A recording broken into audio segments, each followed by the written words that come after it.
Apa itu konservasi?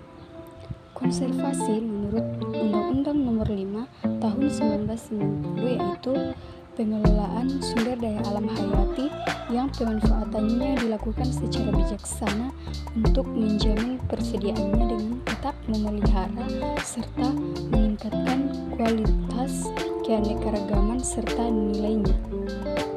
Tujuan konservasi yaitu yang pertama pemeliharaan, yang kedua menghidupkan kembali, yang ketiga melindungi benda sejarah, yang keempat melindungi cagar alam. Yang pertama yaitu konservasi in situ.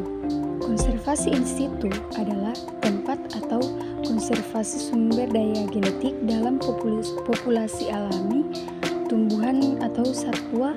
Hal ini merupakan proses dalam melindungi spesies tanaman atau hewan yang terancam punah di habitat aslinya. Cara konservasi in situ dengan mendirikan cagar alam, suaka marga satwa, dan taman nasional.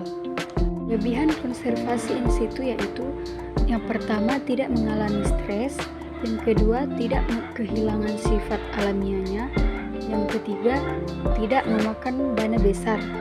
Kekurangan konservasi in situ yaitu yang pertama kurang dapat dikontrol, yang kedua tingkat penyebaran sempit, yang ketiga bencana memusnahkan semua yang ada di dalam wilayah konservasi. Yang kedua yaitu konservasi ex situ. Konservasi ex situ adalah konservasi yang melindungi spesies tumbuhan dan hewan langka dengan mengambil dari habitat yang tidak aman atau terancam dengan ditempatkan ke perlindungan manusia. Kelebihan konservasi ex situ yaitu yang pertama bisa dikontrol dengan maksimal, yang kedua kepunahan lokal akibat bencana alam bisa ditanggulangi, yang ketiga wahana pendidikan dan wisata.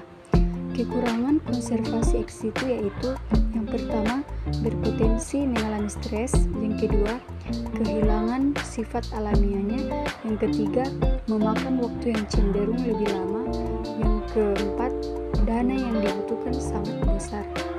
Pengelolaan konservasi in situ atau tahapan yang harus dilakukan yaitu yang pertama identifikasi, yang kedua inventarisasi, yang ketiga pemantauan, yang keempat pembinaan habitat dan populasinya, yang kelima penyelamatan jenis, yang keenam pengkajian, penelitian, dan pengembangan mulanya.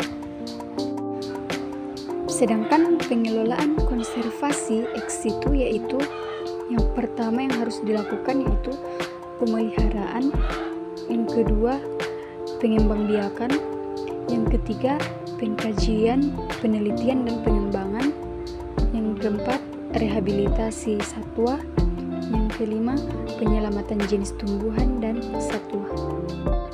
Bagaimana peran pecinta alam dalam upaya konservasi? Adapun yang harus dilakukan yaitu yang pertama pendekatan masyarakat melalui pelayanan edukasi dan sosialisasi, yang kedua kampanye sadar lingkungan.